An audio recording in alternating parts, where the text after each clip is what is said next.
Hello, social distancing students of sci-fi and philosophy. Today, I'll do another one of these lectures. I'll be talking about John Stuart Mill and his utilitarian moral philosophy. We will certainly be moving into the last major unit of the course dealing with questions of ethics, right and wrong, how should one live, those sorts of things. But before I get into that Mill stuff, I did want to, as is my custom, respond to some student writings about things that I talked about last time. Last time that I did one of these online lectures, I spoke about William Lycan's views on artificial intelligence.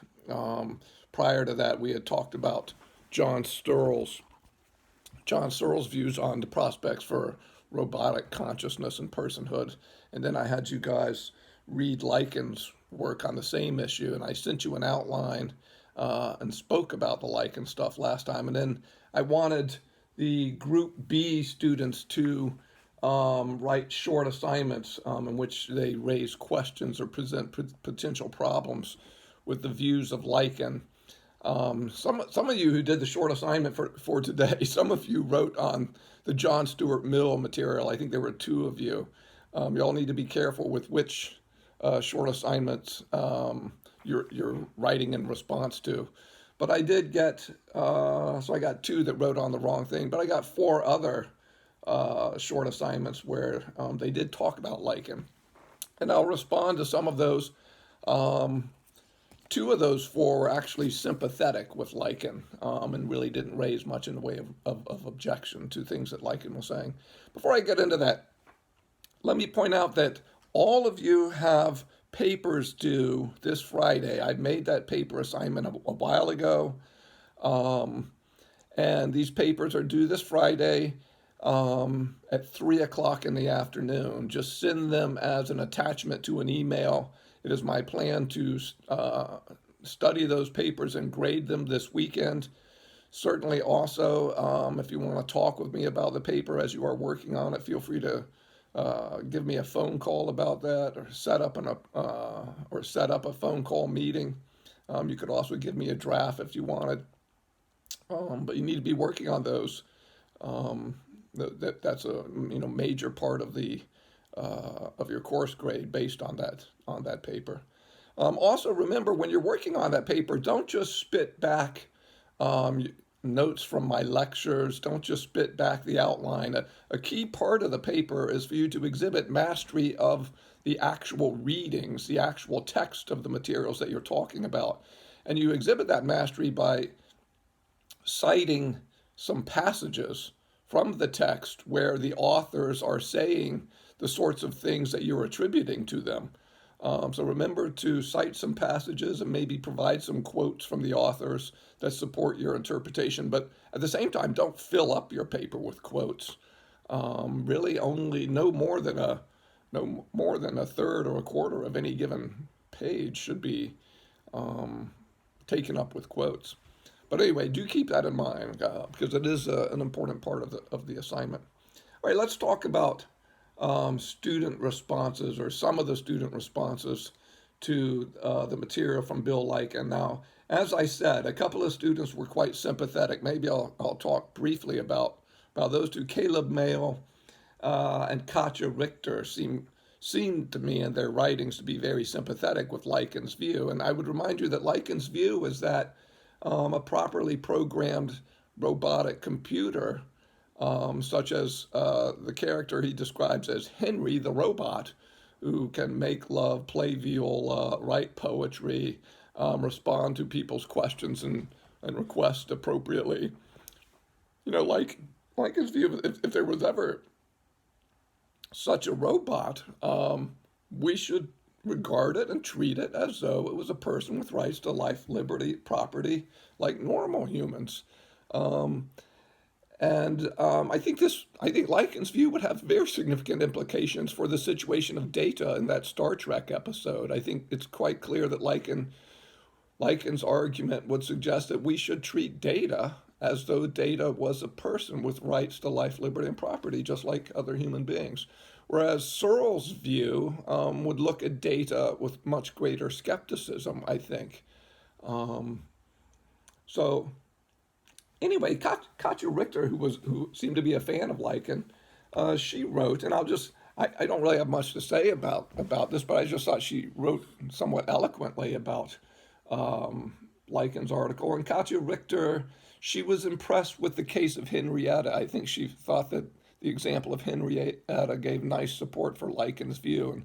And by way of reminder, I'd just point out that the example of Henrietta, this is a situation where you had a biological female who was born to a biological mother and father, but perhaps she was slowly dying of some disease. And Lycan had us imagine that there's a future where our technology and science has advanced, where we could slowly replace all of her body parts, including her neural functioning, her brain activity, all of her body parts could slowly and gradually be replaced with synthetic man-made parts. And Lycan says, imagine that slowly, piece by piece, over perhaps a year, parts are replaced, even neural connections, even her brain is slowly replaced with synthetic parts. And Lycan says, suppose that this woman, Henrietta, just continues to behave and act and exhibit conscious awareness in all the same ways as she did as a biological human being.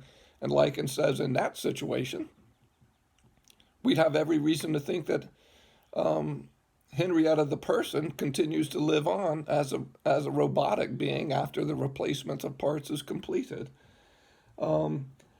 After talking about sympathetically with Henrietta's situation, Katja Richter goes on to write, I do agree, and I quote from Katja, I do agree with Lycan's point that we should still treat artificial intelligences as conscious beings, whether we know they are conscious or not.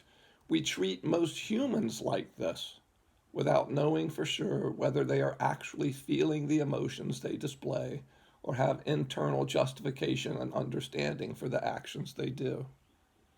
Without having 100% certainty on whether computers can feel emotion or have some level of free will and consciousness, it seems safer to lean on the side of empathy and morally treat them like we would a human, with the same apparent display of consciousness.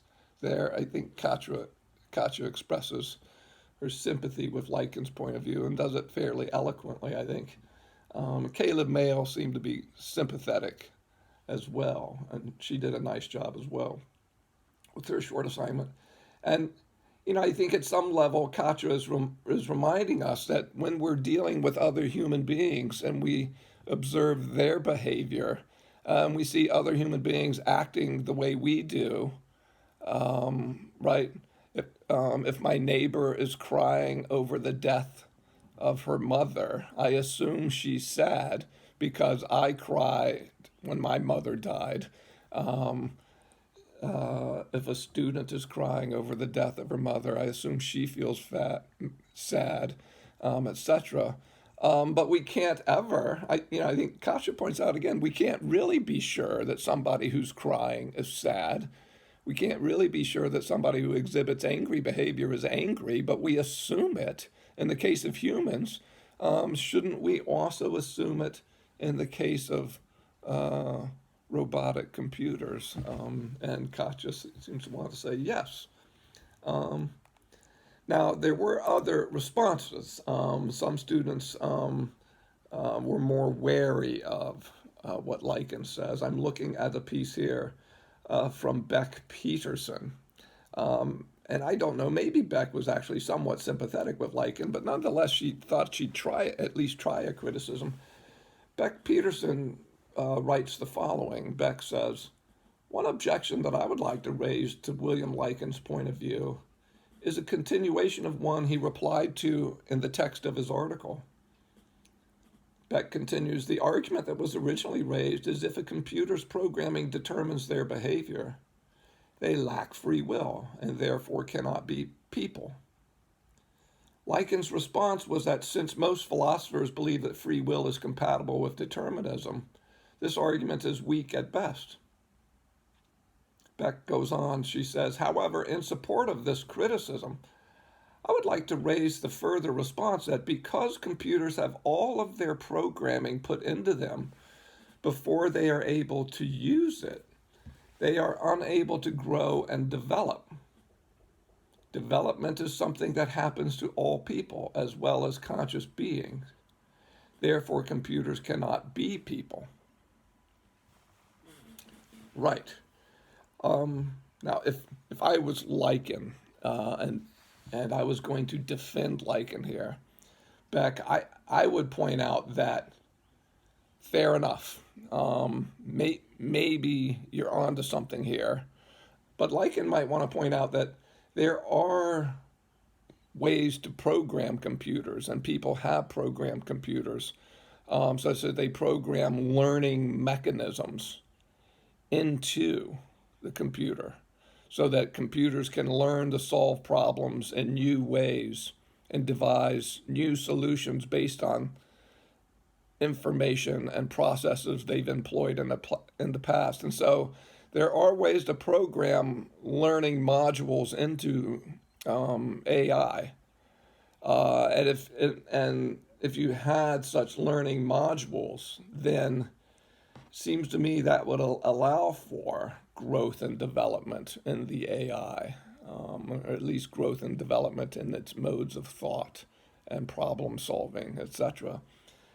And so, given that we can program for that, seems to me that Lycan might have an easy way of responding with this, by just postulating, all right, you want that. You could say, all right, if you want growth and development for personhood, I can give you that because there are learning programs that can be downloaded into an AI.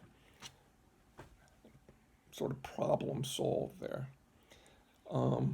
Interestingly, it would also be open to Lycan to challenge whether or not, development, the capacity to grow and develop, is that really essential to personhood? Heck, imagine that I had reached a state in my own life where I'm not growing or developing anymore. Or, in fact, imagine that I was like 75 and I was slowly dying. Imagine I'm a 75-year-old, maybe I'm slowly dying from a disease, and my mind's not developing and flourishing, and I'm not getting new ways of learning. In fact, maybe my mind is degenerating some. But for all that, even if I'm 75 and dying over from a disease that's got me dying over a year, and my mind's not developing and growing, seems to me I'm still a person. I still deserve the status of having a right to life and liberty and property, even if I'm not developing anymore. So I don't know that development is crucial to personhood. Indeed, human beings, their mental capacities and grow and develop over time. That's true. That's just built into our biology. But just because a being doesn't grow and develop, it doesn't seem to me that that necessarily excludes the being from the status of person. So anyway, that's what I would say to this interesting point raised by Beck Peterson. Let's consider one other, Julia McNeff. She also tried her hand at challenging what Lycan was saying. And I'll quote from McNeff here and maybe say a few things about this. Julia McNeff writes, "The good programming that I mentioned earlier in regards to AI comes up in another one of Lycan's topics, which is, as mentioned previously, personhood. Programming of an artificially intelligent being could simulate consciousness, Lycan states, so we would be unable to separate an AI and a human based on their perceived consciousnesses. An AI could act sad or happy in the same way a human might, crying or despair or laughter and an upbeat attitude, but only from programming.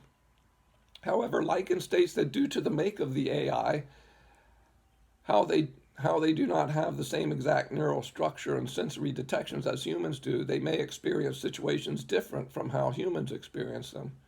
This in turn determines that AI are not people because they don't experience the same, well, I think they don't experience things in the same way humans experience them.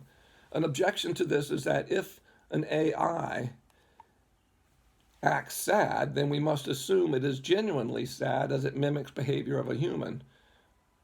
My objection how is similar to what I said in a previous paragraph. Good programming determines how an AI reacts to something. An AI could be programmed to behave similarly to humans in order to blend in more, but that doesn't mean that it genuinely feels sad or happy.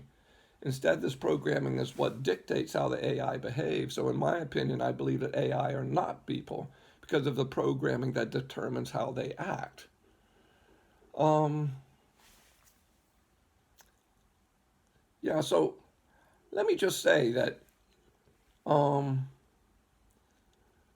I think I think Lycan will concede that just because an artificially intelligent being um, responds to the death of loved ones, the death of its friends with tears and other sad sorts of and other behaviors that we associate with sadness, it's not a guarantee that the AI is sad. It's not a guarantee. I think Lycan will admit that, Julia. But also, just because my neighbor is crying after the death of her mother, that's not a guarantee that she's sad either. Okay? Um, so, um, do we want to rule out personhood to AI um, when they're acting and responding to situations in all the same ways that humans act and respond to situations? If the AI cries when its friends die, if the AI laughs when Robin Williams is telling jokes, um, right? Or if the AI laughs when it watches the Three Stooges, as I do when I watch it, right? Um, if the AI winces when it is stabbed with a knife, winces and acts pained, do we really want to say that it's not feeling pain, that it's not sad when its friends die, that it's not amused when it watches the Three Stooges comedy routines? Um, because after all, when we see humans responding in these ways, we can't be sure that they've got those feelings. Um, so why should we harbor these doubts about the AI? I think Lycan might want to say to be on the safe side, we should treat these beings as though they are human. If they respond to the world in the ways that we typically associate with being angry or sad or happy or amused. Um,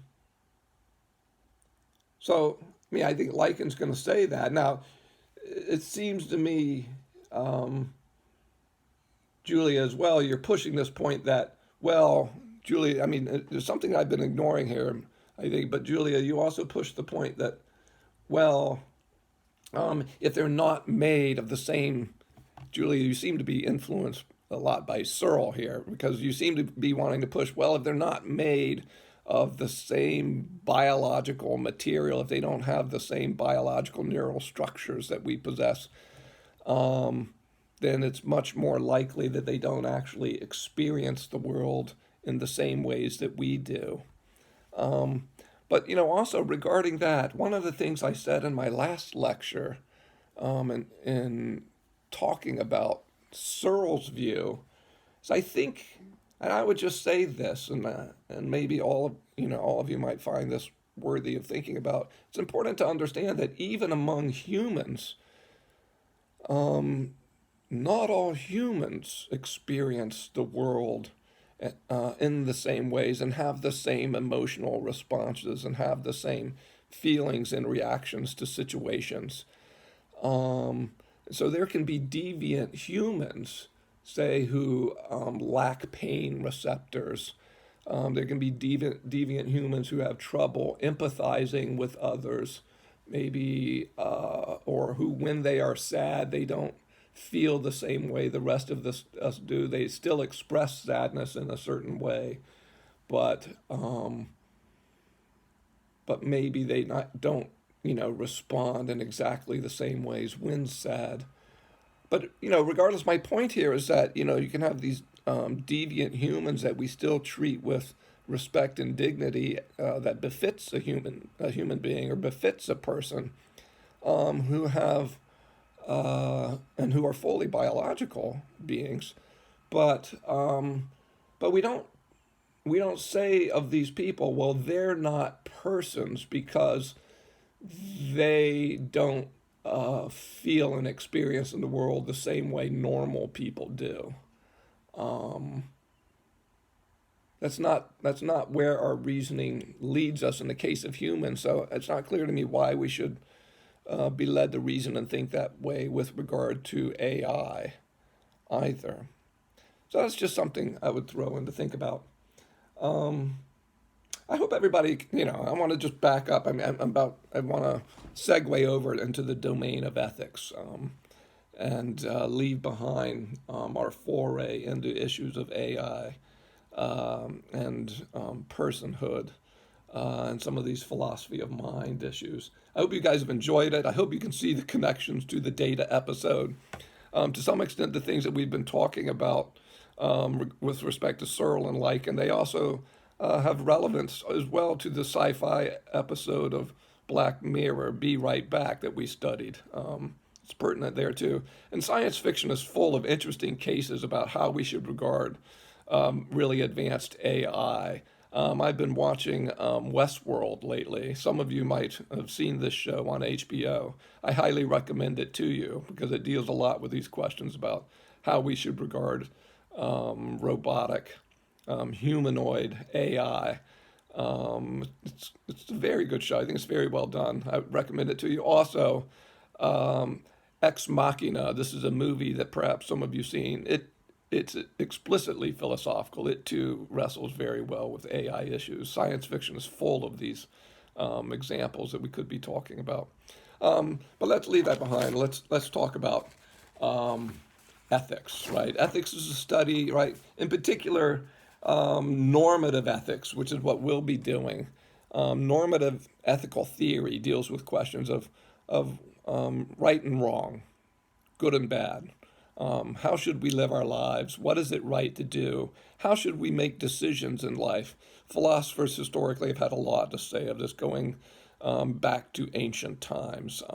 Plato did important work on ethics. Aristotle did important work on ethics. Medieval philosophers have had plenty to say about ethics. Um, there's a long tradition of philosophers talking about what it is right and good to do, and how we should live our lives, and how we should make decisions.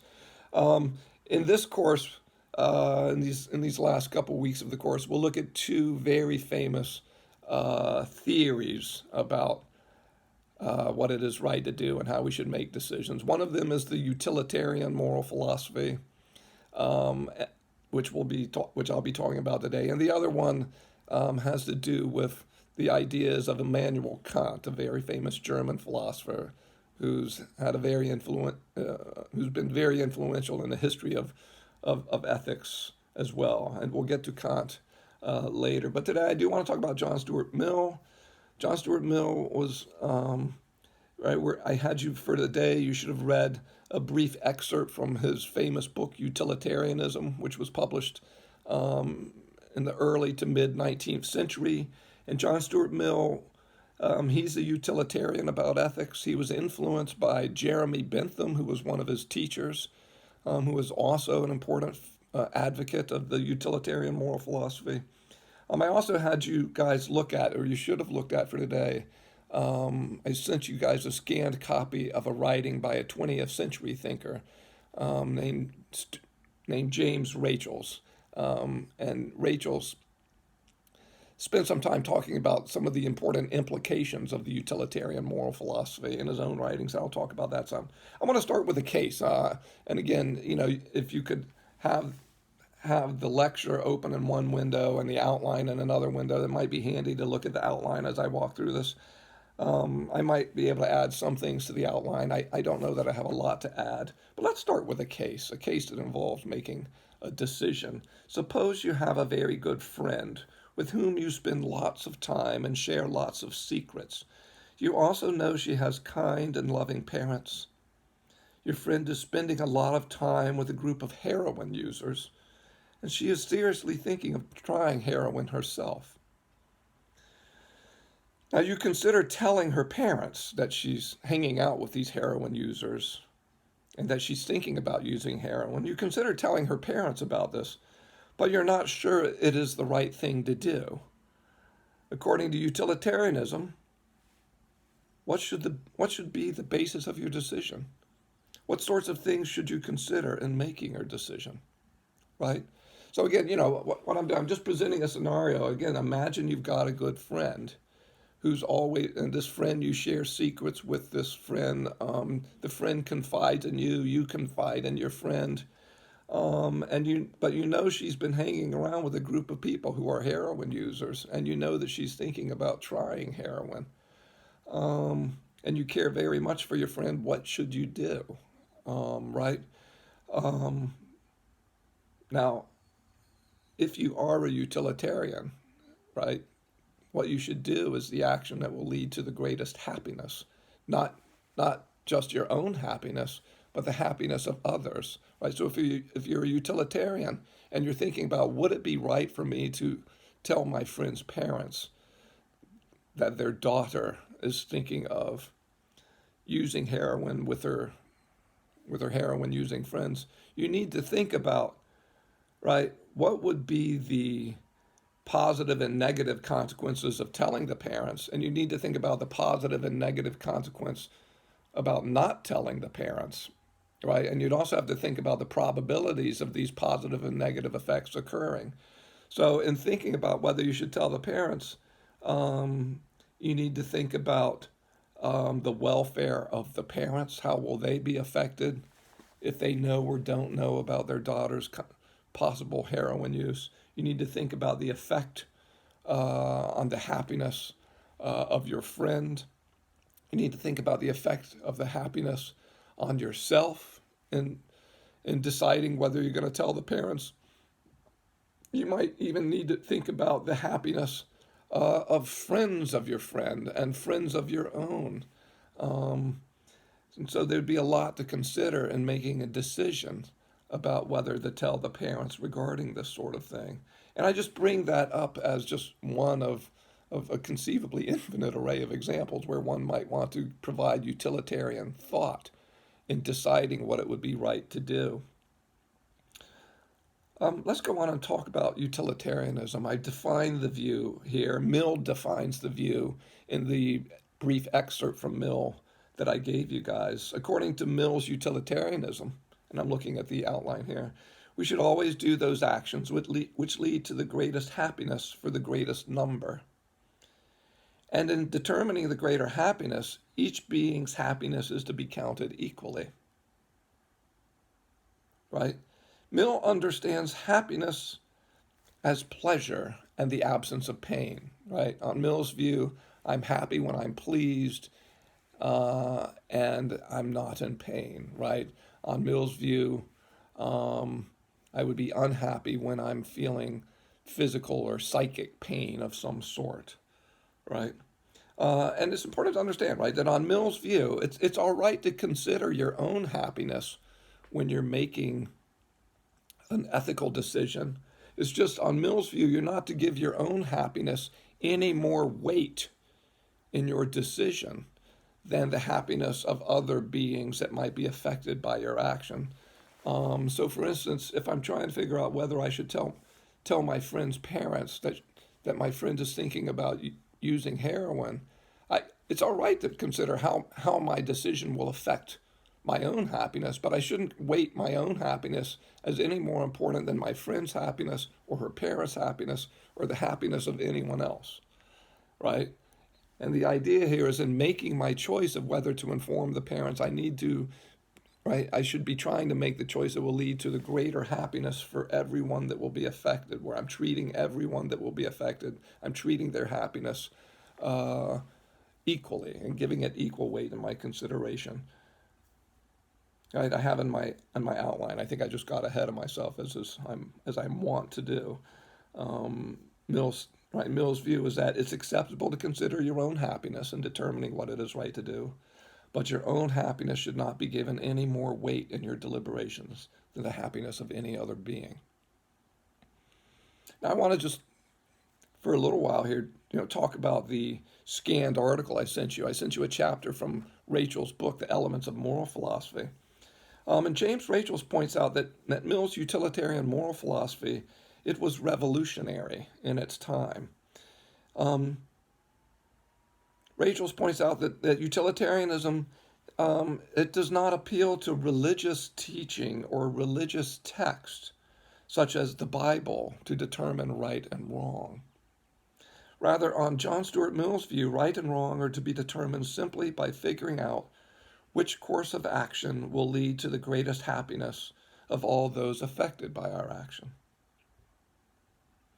This theory even leads to positions that run counter to traditional religious views on ethics, says Rachels.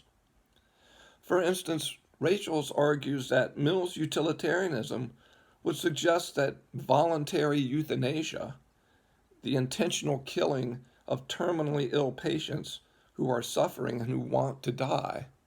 Well, Rachel says that the intentional killing of terminally ill patients who are suffering and who want to die, that can be justified.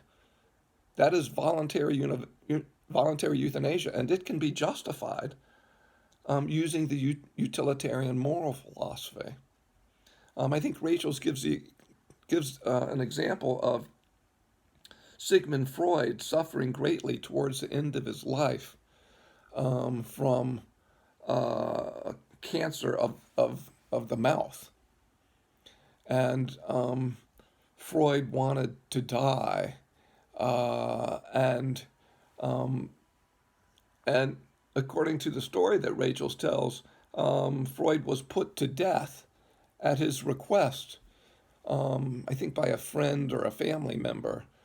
And that would be an instance of voluntary euthanasia, right? And it is controversial whether or not, you know, helping people in their own lives, terminating their own lives when they're suffering greatly and close to death. It's controversial as to whether we should think that's ethical, and it's controversial whether we should legalize this.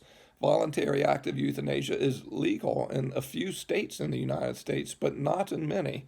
And you know, I think a lot of the opposition to voluntary active euthanasia comes from religious groups that feel like it's not the place of human beings to take the lives of other human beings. That is playing God, so to speak, and it is wrong. And I think historically, within Judeo-Christian and Islamic religious traditions, this has been, the intentional termination of life, even for benevolent reasons. I think this has been frowned upon. But the utilitarian moral philosophy would take this to be ethical because to terminate the life of somebody who's suffering greatly and close to death and who wants to die, right? It reduces that person's suffering. It reduces perhaps the suffering of family members who are pained to watch the person slowly wasting away. It could also reduce healthcare costs, right?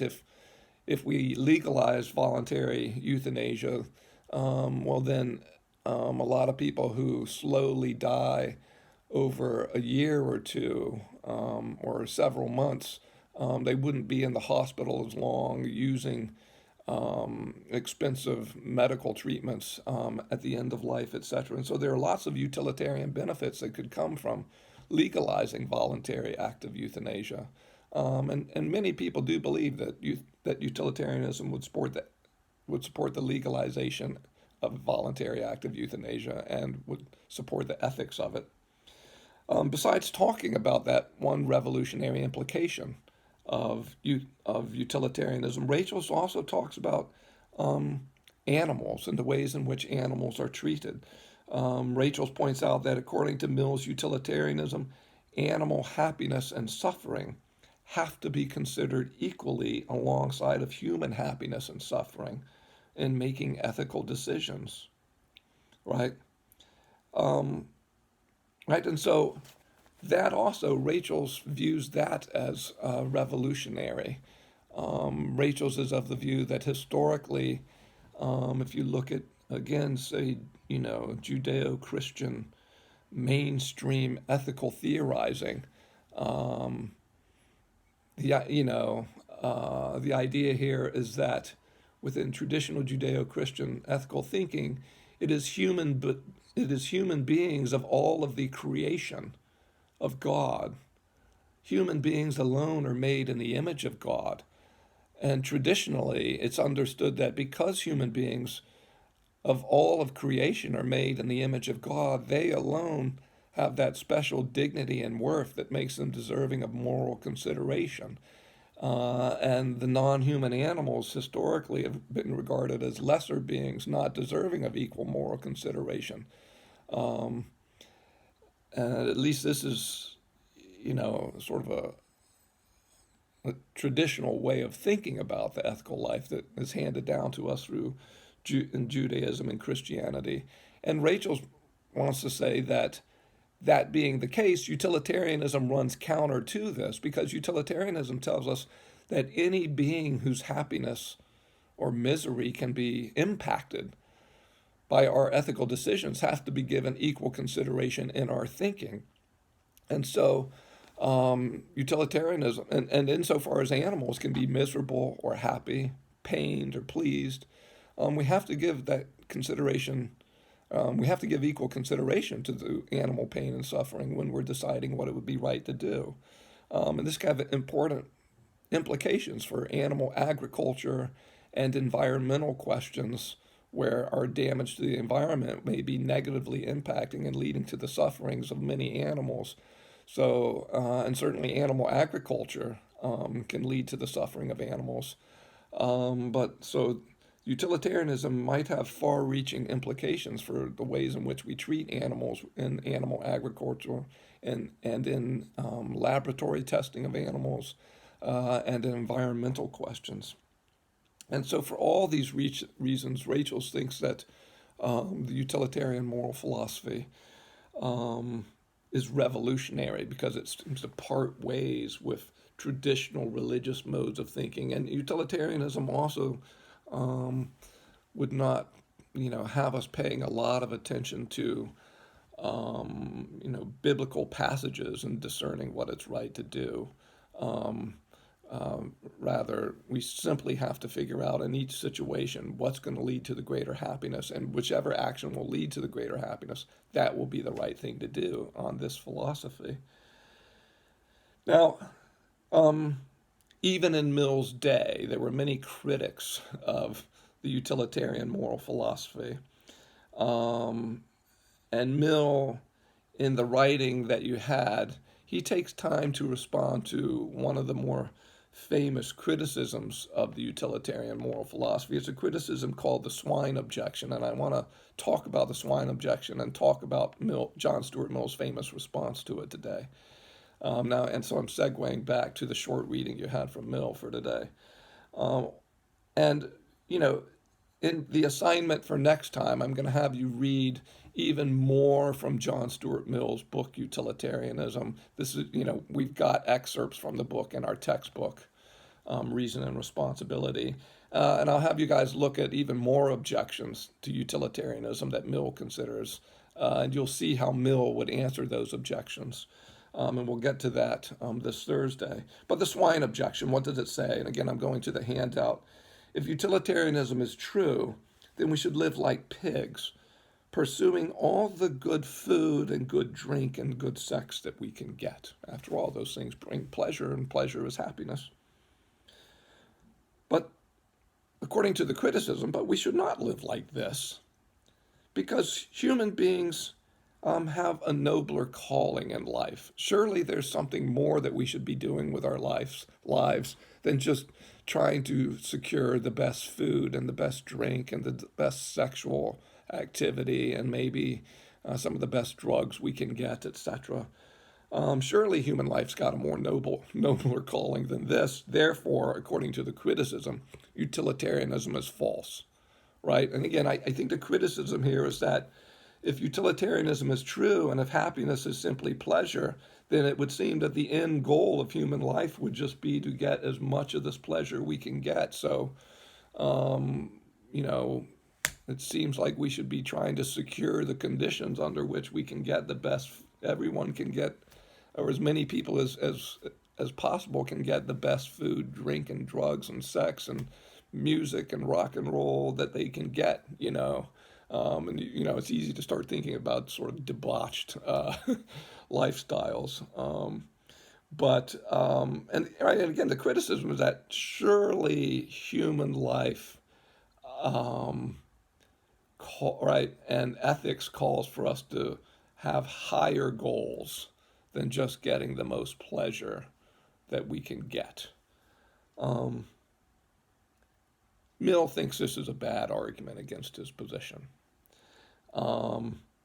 And basically, Mill challenges the first premise. Again, the first premise of that argument says if utilitarianism is true, then we should live like pigs, pursuing all the good food, the good drink, and the good sex that we can get. Mill says his view is that that's actually false. Mill is going to insist that utilitarianism is true, but that doesn't mean that we should be constantly chasing after better food, better drink, better sex. To respond to this, Mill famously he talks about higher pleasures and lower pleasures. Higher pleasures, these are pleasures derived from active engagement of our mental and moral faculties. Higher pleasures are derived from intellectual and moral engagement. The pursuit of scientific and philosophical and historical knowledge gives rise to higher pleasures. The pursuit of artistic accomplishment and engagement in moral causes also give rise to the higher pleasures. Mill regards these higher pleasures that come from philosophy, science, art, moral thinking, solving moral problems, theological inquiry. Mill thinks that the pleasures that come from this, they are superior kinds of pleasures, and they're superior kinds of pleasures, and they're more fulfilling. They provide a more fulfilling and deeper kind of pleasure or happiness in life, right? The kind of pleasure you get when you're solving mathematical problems or studying the law, or producing art or enjoying art. Those pleasures are, for Mill, superior kinds of pleasures, more fulfilling, more enduring, say, than what he calls the lower pleasures. Now, the lower pleasures, these comes from things like eating good food, drinking good drinks, engaging in sex, getting a back rub, lazing about in the sun on a lovely summer day. Those are the lower pleasures. And Mill regards those as inferior kinds of pleasures that are somehow less fulfilling than the higher pleasures. Oftentimes, I think what Mill has in mind is, at some level, one of the things you might think about here regarding the lower pleasures, there does seem to me to be something fleeting and very momentary about the pleasures that come from eating and drinking and sexual activity, right?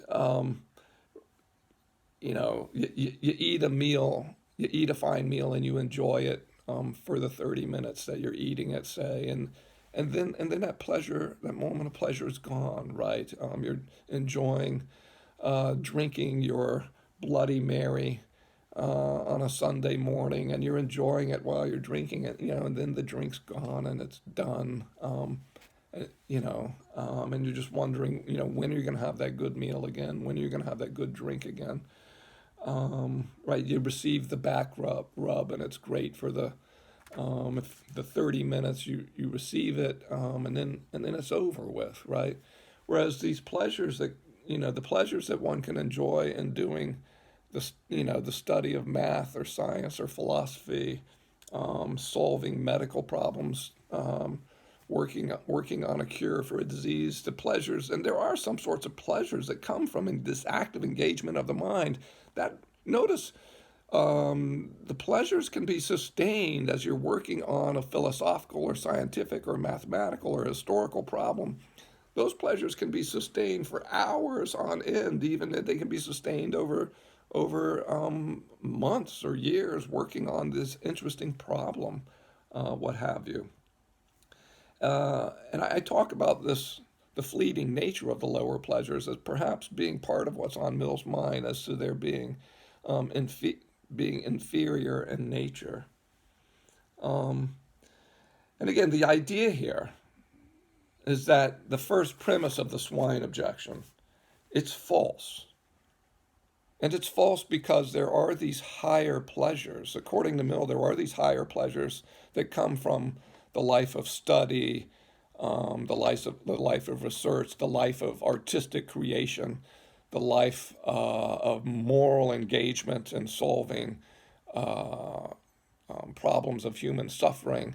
There are pleasures that come from this that are more fulfilling than the lower pleasures, which would be the pleasures of food, drink, and sex. And so that's why the first premise of the swine objection is false. Now, a question can be raised here. One might wonder how it is that we know that the higher pleasures, are indeed superior or more fulfilling than the lower pleasures. Why should we think that the life of scientific or philosophical or artistic inquiry and development, why should we think that those ways of life are better than the life right, are better than the life of somebody who just goes after all the good food, drink, and sex? Why should we think that the life of active engagement of the mind breeds a happier existence than the person who's going after all the best food, drink, and sex? And Mill argues in response to that question. He argues as follows. I'm on the very last parts of the outline here. Mill argues, and I don't think I have a lot to add to this, but Mill argues that, look, he says, point one, when a group of people who are sufficiently acquainted with two types of pleasures of type A and pleasures of type B, when they prefer type A pleasures over type B pleasures, well, then we have good reason to believe that the type A pleasures are superior and more fulfilling than the type B pleasures. Mill makes a point that people sufficiently acquainted with the higher pleasures and the lower pleasures, they prefer the higher pleasures over the lower pleasures. Therefore, we have good reason to believe that the higher pleasures are superior and more fulfilling than the lower pleasures. Right? So again, Mill wants to say, look, we have reason to believe that the pleasures that come from active engagement of the mind in things like art and science and philosophy and solving moral issues, Mill wants to say we have reason to believe the pleasures that come from that are superior to the lower pleasures that come from food, drink, and sex, because those people who are very familiar with both types of pleasures, they will tell you that, or they will exhibit a preference for the higher pleasures over the lower pleasures. And that gives us every reason to think that the higher pleasures really are more fulfilling. I must tell you, whenever I see that argument, I'm, I'm, you know, I am led to wonder about it. I spend my life teaching students and trying to get them to take pleasure in philosophical inquiry. I spend my life trying to get students to take pleasure in engaging their minds in the study of philosophy. I'm sure other professors who teach mathematics or science would say that they're trying to get students to take pleasure in the sciences or mathematics or whatever they're teaching. And yet, so often, my students who've spent some time doing math, science, and philosophy, very often they seem to prefer the life of drinking and eating and partying and lifting weights and such, um, which would be lower pleasures. And so, a lot of times it's not so obvious to me that those who are sufficiently acquainted with both the higher pleasures and the lower pleasures prefer the higher pleasures. What would Mill say to that? To some extent, I think what Mill might want to say here is I think he might want to say that the college student who rebels against doing philosophy, who rebels against doing his science homework or his math homework in favor of drinking and partying, you might just want to say, well, those people, they're not yet sufficiently acquainted with math, science, philosophy. They haven't spent enough time in the endeavors of math, science, history, philosophy, artistic achievement. They haven't committed enough to it to truly experience the pleasures of those activities. And that's why they will, instead of studying, they might spend too much of their time going to wild parties where there's all this drinking and dancing and eating of good foods, etc. Mill might want to push, well, they haven't really absorbed and experienced yet as young students the pleasures that come from these intellectual activities. And so they're not sufficiently acquainted with both. That's always a move that Mill could make here. What might be the more problematic case for Mill is finding that person, say, who's spent 20 years carefully studying some scientific problem or some problem in the law or working in the arts, and then suddenly just decides, nope, I think I think this would be a bigger problem for Mill, and who just says, nope, I think I'm just going to drink and party and pursue all the best food, drink, and sex I can get. That would probably be the greater challenge for Mill. Sort of person, I don't know how common that person is. It may be a rare breed. If there are some such people, they might present a problem for Mill's argument here. I don't know, but I will leave you all with that. I hope this has been somewhat helpful. I'll talk about Mill some more on Thursday. This afternoon, I'll send you an assignment for Thursday. I think it will be Group C students will need to write something in reaction to the things that I've been talking about today and in reaction to the outline and the readings for today. Group C, you'll be on board to get something to me very soon. Keep in mind, all of you do have papers that are due this Friday as well at 3 o'clock.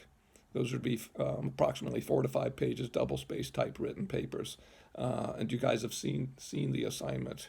That assignment's been out for quite a while now. Have a good day. Bye-bye.